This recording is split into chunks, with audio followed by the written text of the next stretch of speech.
Nouvelle heure d'information en direct sur RTI 1. Madame, monsieur, bonsoir. Les titres sommaires de ce journal. Fonctionnaires et agents de l'État engagés pour la transformation qualitative de l'administration. C'est le ton de la deuxième édition des Journées de la fonction publique ouvertes ce jour. Engagés dans un partenariat de paix sociale avec le gouvernement, les fonctionnaires saluent les mesures prises par le chef de l'État en vue de l'amélioration de leurs conditions de vie et de travail. La phase 3 du projet PGDEC lancé ce lundi, le gouvernement souhaite accompagner plus de 100 000 jeunes ivoiriens avec une enveloppe de 150 millions de dollars disponible sur 5 ans.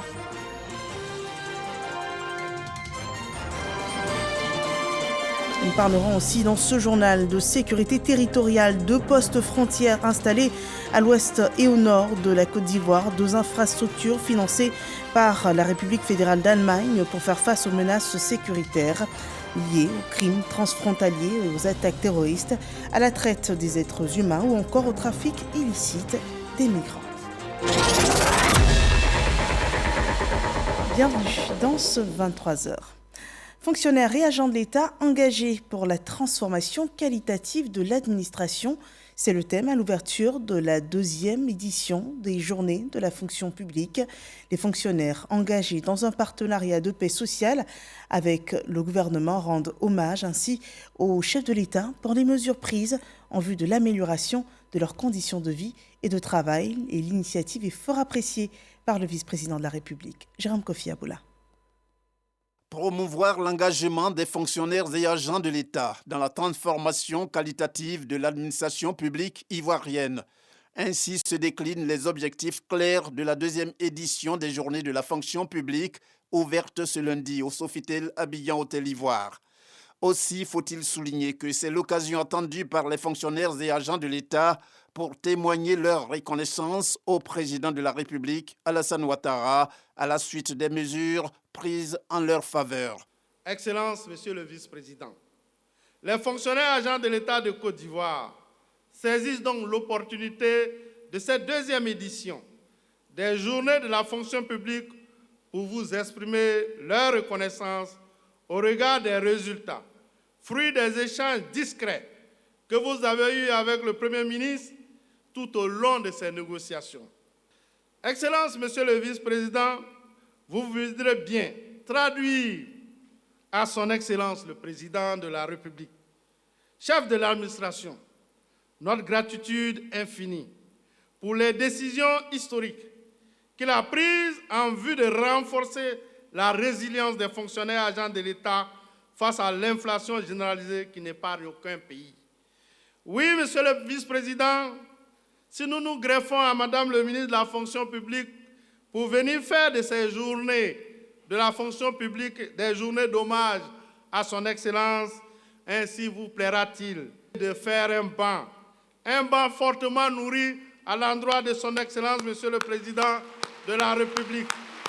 Pour la ministre de la fonction publique, Anne-Désirée Oloto, il s'agit surtout de permettre aux fonctionnaires et agents de l'État d'apporter leur pleine contribution à la concrétisation d'une administration ivoirienne efficiente, digne de la Côte d'Ivoire solidaire, selon la vision du président de la République, Alassane Ouattara. En instituant en 2021 les Journées de la fonction publique, mes équipes et moi-même avons repris l'esprit de celles organisées chaque 23 juin par les Nations Unies pour mieux faire connaître l'action publique, honorer et magnifier les agents publics dont les actions contribuent au progrès collectif. La première édition, organisée ici même à Abidjan, a offert la double opportunité de mettre les fonctionnaires devant leurs responsabilités et de rappeler leurs obligations de service de qualité pour faciliter et améliorer la vie de nos concitoyens. La présente édition s'inscrit dans un contexte particulier, marqué par la décision des fonctionnaires d'exprimer leur reconnaissance au président de la République, son Excellence Alassane Ouattara, et de lui rendre l'hommage mérité. Cette initiative inédite des fonctionnaires et agents de l'État qui se concrétise aujourd'hui prend naturellement tout son fondement dans l'attention que le président de la République, chef de l'administration, a toujours supporté au bien-être des fonctionnaires et agents de l'État et surtout dans la clarté de ses principes de gouvernance. En tant que patron de cette deuxième édition des Journées de la fonction publique, le vice-président de la République, Thiemo Komilié-Koné, en procédant à l'ouverture des travaux, en appelle à l'union dans l'abnégation pour le mieux-être de tous, gage d'un progrès qui se veut inclusif. Les Ivoiriens attendent de la fonction publique sa capacité à répondre plus efficacement aux attentes sociales à travers des prestations de qualité.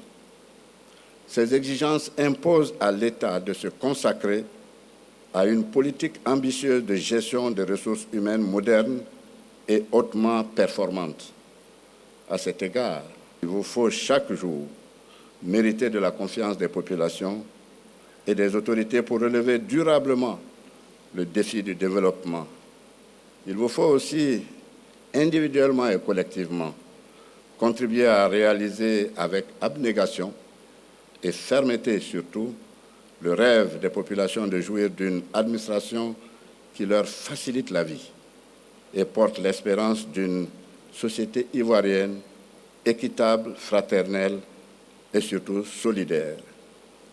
C'est à ce prix que la grande mobilisation de ce jour marquera positivement les esprits en avançant ensemble dans une vision partagée, dans une communauté d'intérêts et dans une parfaite solidarité. Nous atteindrons avec assurance le progrès inclusif qui ne laisse personne de côté, ainsi que le mieux-être pour chacun et pour tous. La deuxième édition des Journées de la fonction publique se tient sur la période du 28 novembre au 1er décembre 2022. Elle s'appuie sur le thème « Fonctionnaires et agents de l'État engagés pour la transformation qualitative de l'administration ». L'illustration même de la Côte d'Ivoire solidaire. Le soutien social du gouvernement est aussi au centre des échanges ce jour avec le lancement du 3e volet du projet Emploi Jeunes et Développement des compétences. Les 2 premières phases de ce projet ont permis d'accompagner au moins 66 000 jeunes en Côte d'Ivoire et cette fois, 150 millions de dollars sont disponibles pour plus de 100 000 jeunes sur 5 ans. Alexis Ouetraogo. Le PGDEC, c'est le projet Emploi Jeunes et Développement des compétences. Lancé en 2012 avec l'appui de la Banque mondiale, il contribue à améliorer l'accès à l'emploi et le développement des compétences professionnelles des jeunes des tranches de 18-35 ans. Ce lundi à Abidjan, le chef du gouvernement a procédé au lancement de sa phase 3. Au-delà du lancement officiel des activités du PGDEC 3, la rencontre de ce jour marque la consécration de ce mois de novembre dédié à la jeunesse africaine et s'intègre dans les activités destinées à promouvoir cette jeunesse entreprenante et pleine d'initiatives qui doit être accompagnée pour jouer pleinement sa partition dans la construction de notre pays. L'une des grandes innovations apportées par ce projet, le PGDEC 3, est l'approche décentralisée de l'insertion des jeunes à travers un dispositif de maîtrise d'ouvrage délégué aux collectivités territoriales locales pour la mise en œuvre d'activités qui relèvent de leurs compétences. Et si cette phase 3 voit le jour, c'est que de bons points ont été enregistrés. Pour la phase 1, tenue sur la période 2012-2017, 62% des 33 382 jeunes encadrés ont été insérés. Tous les objectifs fixés dans le PGDEC 2 ont été dépassés, faisant de ce projet l'un des plus performants de la Banque mondiale dans le monde entier. Cette 3e phase vise 120 000 jeunes bénéficiaires directs et plus de 300 000 autres bénéficiaires indirects, avec pour objectif l'amélioration de leur employabilité et la création d'emplois décents au niveau surtout du monde rural. En nos qualités d'élus locaux, il nous appartient, dans la mesure de nos moyens d'action, d'accompagner toutes les initiatives de l'État au niveau régional dans la complémentarité pour le bien-être de nos concitoyens. Nous nous réjouissons d'ailleurs de la qualité du dialogue entre le PGDEC et le Conseil national des branches professionnelles, toutes choses qui devraient contribuer à donner plus de visibilité au présent projet en cours de lancement. Pour le chef du gouvernement, la jeunesse reste au cœur des priorités de l'État. Ce projet dont nous lançons la 3e phase pour une durée de 5 ans va concerner des dizaines et des dizaines de milliers d'entre vous. Il sera un succès, certainement, comme les phases 1 et 2 le furent précédemment. Il sera un succès d'autant plus que vous oserez vous emparer de lui et de ses opportunités de formation. Patrick Hachi n'a pas manqué d'exhorter les jeunes à la rage de vaincre. Le meilleur moyen de réussir, c'est toujours d'essayer encore une fois. Il arrive que les rêves se brisent. Ce n'est pas une raison pour ne plus rêver. Il arrive que les espérances soient déçues. Ce n'est pas une raison pour ne plus espérer. Alors mobilisez-vous. Engagez-vous dans le PGDEC. C'est ainsi que vous avancerez. C'est ainsi qu'ensemble, nous avancerons. Rappelons que chaque année, plus de 400 000 jeunes investissent le marché de l'emploi en Côte d'Ivoire. Autre actualité du Premier ministre, ce 28 novembre, il lançait le 2e dialogue du partenariat Côte d'Ivoire-Union européenne, soutien réciproque et responsabilité partagée. Tel est le thème du dialogue de partenariat entre la Côte d'Ivoire et l'Union européenne. La Côte d'Ivoire ouvre ainsi un cadre d'échange avec l'Union européenne et précisément entre les membres du gouvernement ivoirien et les ambassadeurs des pays membres de l'UE accrédités en Côte d'Ivoire sur des sujets liés au développement socio-politique, économique de la Côte d'Ivoire, mais également des sujets portant sur la préservation de la coopération avec le continent européen. À suivre le reportage de Jean-Luc Bongbo au cours de nos prochaines éditions. Le gouvernement pense formation, éveil, financement pour la jeunesse de Côte d'Ivoire. C'est une vision pour laquelle travaille aussi le ministre de l'Enseignement supérieur et de la Recherche scientifique, Adama Diawara, en visite de travail en France, travaille à faire bénéficier l'expertise française en la matière. Mahama Traoré et Zakaria Traoré sont nos envoyés spéciaux à Paris. Le Conservatoire national des arts et métiers de Paris a été fondé en 1794 par l'abbé Henri Grégoire, homme politique et l'une des principales figures de la Révolution française. Il créa justement cette école pour promouvoir les sciences et les techniques dans le but de perfectionner l'industrie nationale. Cet établissement de renom abrite même un musée où l'on retrouve des vestiges de la Révolution industrielle, comme ce fardier à vapeur, ancêtre de l'automobile, inventé par l'ingénieur militaire français Nicolas-Joseph Cugnot en 1770. Le Conservatoire national des arts et métiers de Paris fait aussi partie des 200 écoles françaises habilitées à délivrer un diplôme d'ingénieur, donc un partenaire stratégique que le ministre ivoirien de l'Enseignement supérieur et de la Recherche scientifique a visité récemment. Le CNAM qui fait partie de nos partenaires dans l'une des réformes que nous envisageons au niveau du ministère de l'Enseignement supérieur et de la Recherche scientifique relativement à l'inadéquation formation-emploi, c'est la révision des curricula des universités et on est en train de la mener de commun accord avec le CNAM. Ce partenariat pourrait aussi déboucher sur la formation de plusieurs apprenants ivoiriens au Conservatoire national des arts et métiers de Paris. L'établissement accueille en moyenne 70 000 auditeurs par an. Pour la plupart des professionnels, l'école offre aussi des possibilités de formation à distance. La jeunesse ivoirienne est aussi engagée pour l'organisation de la prochaine CAN qui se tiendra ici à Abidjan, plutôt en Côte d'Ivoire. Un partenariat a été signé entre le ministre Adama Diawara et le comité d'organisation de la CAN. Le point avec RTI Sport.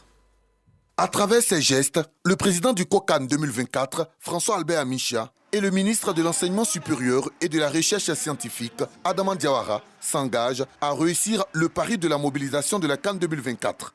Merci pour votre exceptionnelle mobilisation. Et c'est là que c'est avec plaisir qu'on se retrouve dans ce milieu.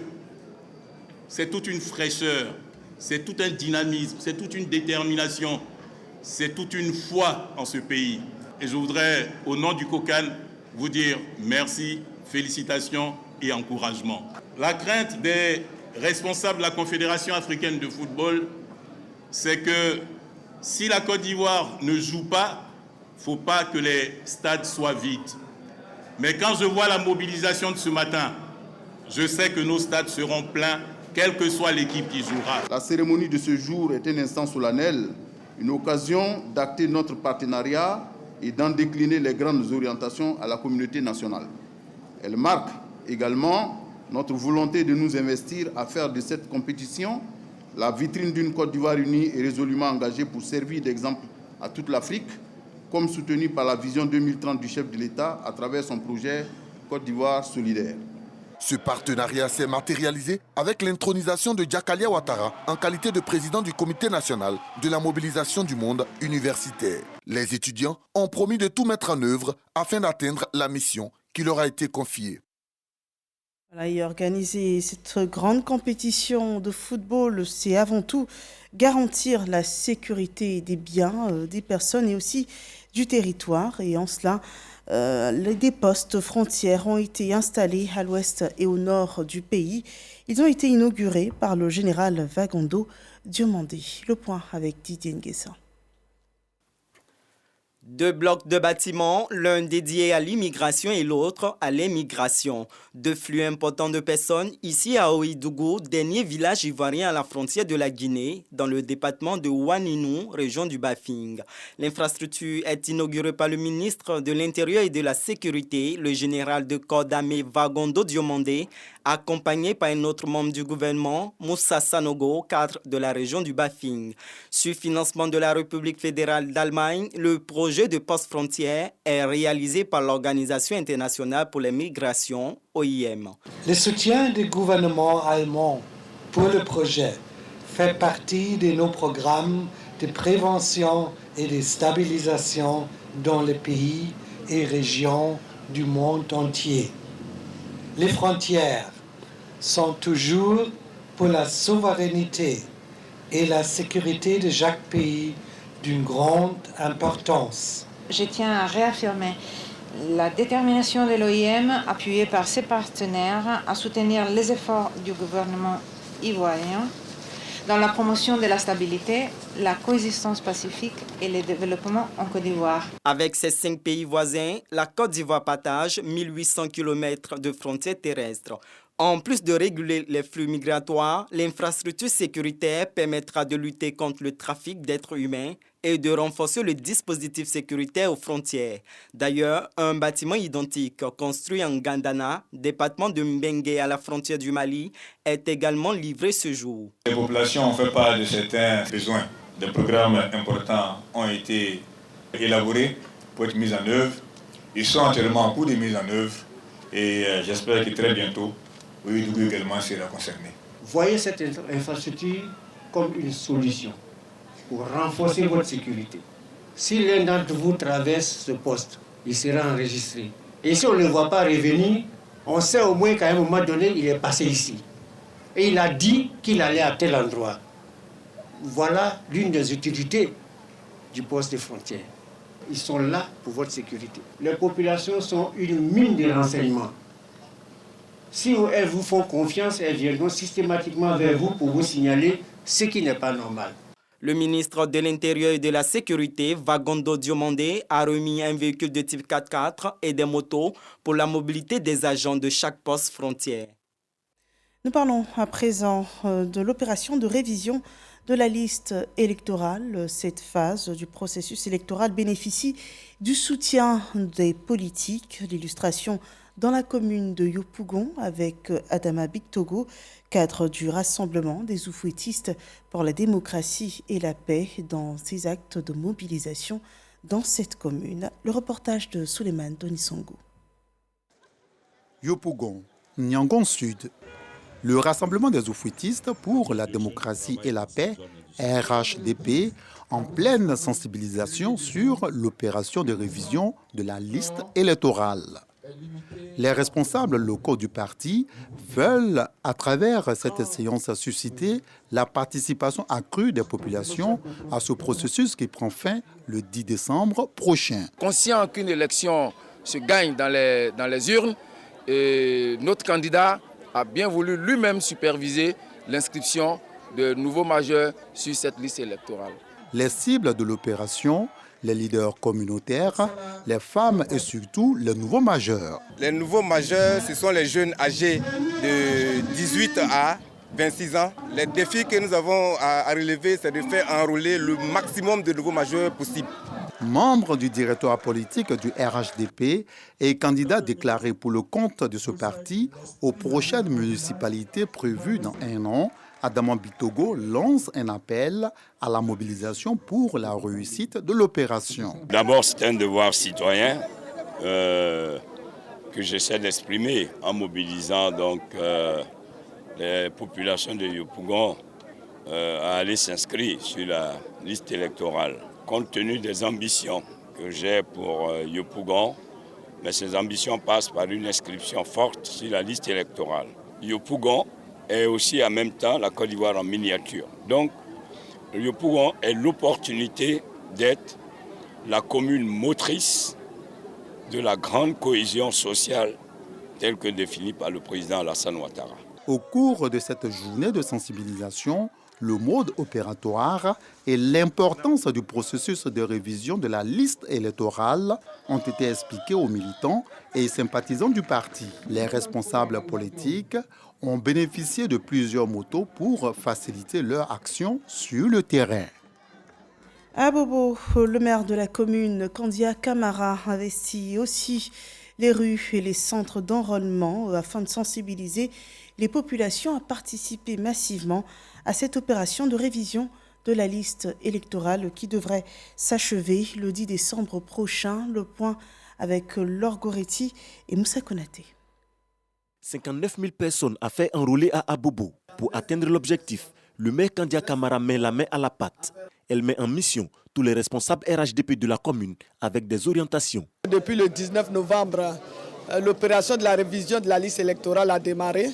La direction du parti nous a demandé de faire enrôler plus de 59 000 personnes résidant ici à Abobo. Et donc, il reste encore du travail à faire. Donc, nous nous sommes retrouvés aujourd'hui pour faire le point et puis ensuite voir ensemble comment booster l'opération. Son message est clair. Chacun à son niveau de la chaîne doit être impliqué dans cette opération. C'est une opération de fourmi et pour laquelle chaque responsable doit jouer son rôle. Le secrétaire départemental doit être sur le terrain. Le responsable de zone, qui est le délégué de zone, doit lui à son tour aussi sillonner les quartiers de sa zone. Le secrétaire de section doit faire la même chose, faire en sorte que tous ceux qui ne figurent pas encore sur la liste puissent être accompagnés jusqu'au lieu d'enrôlement. La révision de la liste électorale concerne tous les nouveaux majeurs et les non-inscrits sur la précédente liste.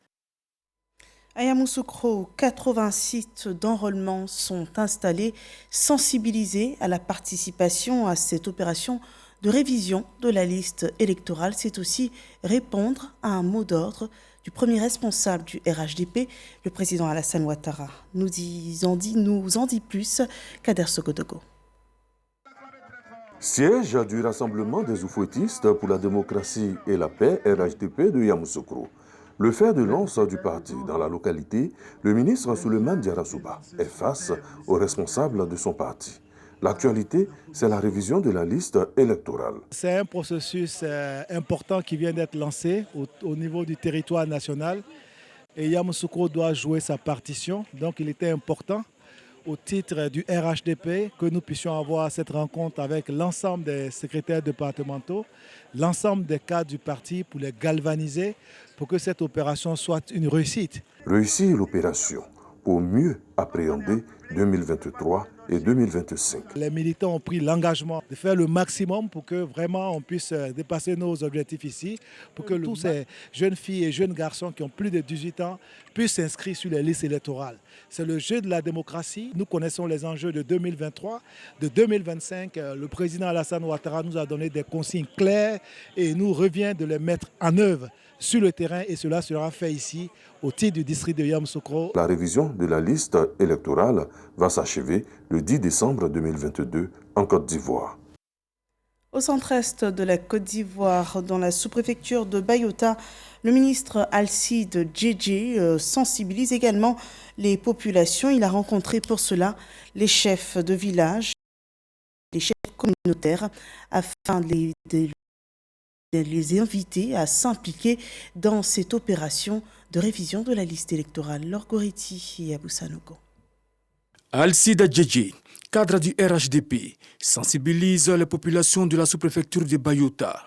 Ils les exhortent à prendre d'assaut les centres d'enrôlement pour s'inscrire sur la liste électorale. On va continuer à sensibiliser pour que les jours à venir, on puisse avoir un pic de mobilisation. Surtout, en général, c'est le nouveau majeur. Et nous continuons également à faire les papiers administratifs pour certains. Alcide Djedji a rappelé l'importance de l'enrôlement, tout en indiquant que c'est une occasion où chacun a le devoir de permettre aux plus jeunes et aux non-inscrits de jouir de leurs droits relatifs à l'inscription sur la liste électorale. Le ministre Alcide Djedji a également visité les centres d'enrôlement de Bayota pour constater l'effectivité du processus. Face à l'affluence faible dans quelques centres d'enrôlement, il a demandé l'implication effective des élus, cadres, chefs de village et de communautés de tout le département de Gagnoa. Voilà, et le constat est le même dans toutes ces localités. Le défi, c'est de maximiser l'inscription des nouveaux majeurs et des non encore inscrits sur la liste électorale. Le constat est le même à Boutro et on le voit dans ce reportage de Jean-Marc Djadji. Le secrétaire départemental du RHDP de Boutro, Diabo, à pied d'œuvre pour maximiser l'inscription des nouveaux majeurs et majeurs non inscrits sur la liste électorale. Il a mis en mission des secrétaires de zone auprès des présidents de comités de base afin de répertorier tous militants non inscrits et surtout les nouveaux majeurs qui ne possèdent pas de documents afférents à leur inscription sur la liste électorale. Nous aimons bien tout ce que le président est en train de faire pour la Côte d'Ivoire. Mais si demain on dit, il faut venir voter, tu dis oui je veux, mais tu ne peux pas voter, comment on fait?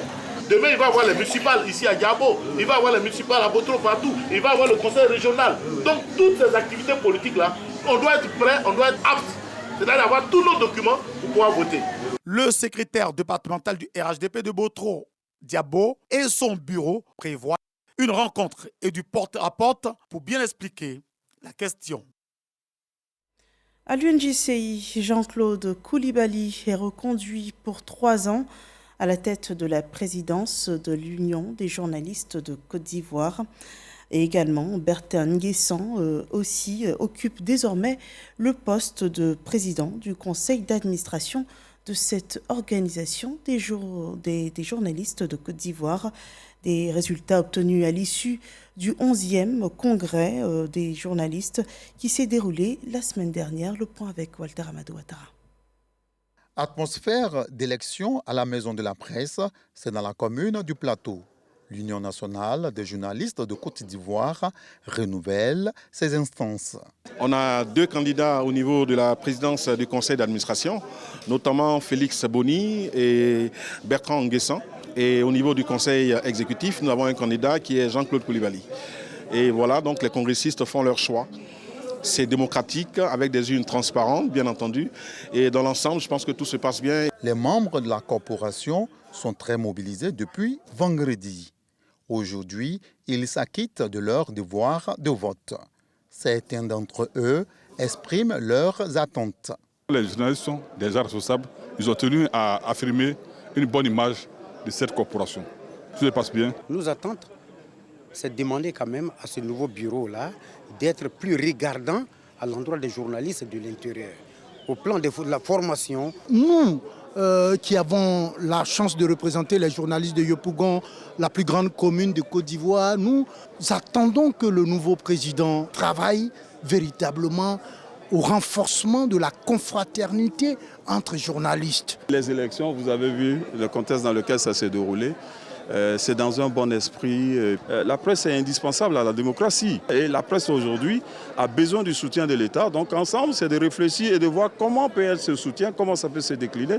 C'est ça le plus important pour nous. À la fin des scrutins, Bertin Nguessan remporte la victoire face à Félix Boni avec 229 voix, soit 70,24% contre 65 voix pour son adversaire. Il est désormais le président du conseil d'administration de l'organisation. Le nouveau PCA remplace à ce poste Kolo Koulibaly. Sur une liste de 691 inscrits, 324 votants est réélu avec 310 voix, soit 95,67%, Jean-Claude Koulibaly. Le président sortant est seul candidat à sa succession. Le nouveau président du conseil exécutif de l'UNJCI lève un coin de voile sur les priorités de cet autre mandat d'une durée de 3 années. Sentiment de joie et de fierté, nous avons fini la bataille électorale. Place maintenant la conciliation et la réconciliation. Ce qui nous réunit est plus grand que ce qui nous divise. Le congrès ordinaire de l'UNJCI se tient tous les 3 ans. Et nous poursuivons avec l'actualité hors de nos frontières. L'ex-président des Comores, Ahmed Abdallah Sambi, et 11 co-accusés ont été condamnés ce lundi par la Cour de sûreté de l'État, une juridiction spéciale dont les décisions ne peuvent pas faire l'objet d'appel. Les peines vont de 2 ans de prison avec sursis à la perpétuité et à 20 ans de prison pour l'ex-vice-président Mohamed Ali Swahili. L'ancien président, lui, est reconnu coupable de haute trahison. Une condamnation dans l'affaire dite de la citoyenneté économique, soit le détournement allégué d'importantes sommes d'argent de la vente de passeports comoriens à des étrangers. Le procureur avait avancé la somme d'1,8 milliard d'euros détournés, ce qui est évalué à plus que le PIB de cet archipel, le Comore. Voilà qui met un terme à cette édition d'information. Merci de nous avoir suivis. Excellente fin de soirée sur RT.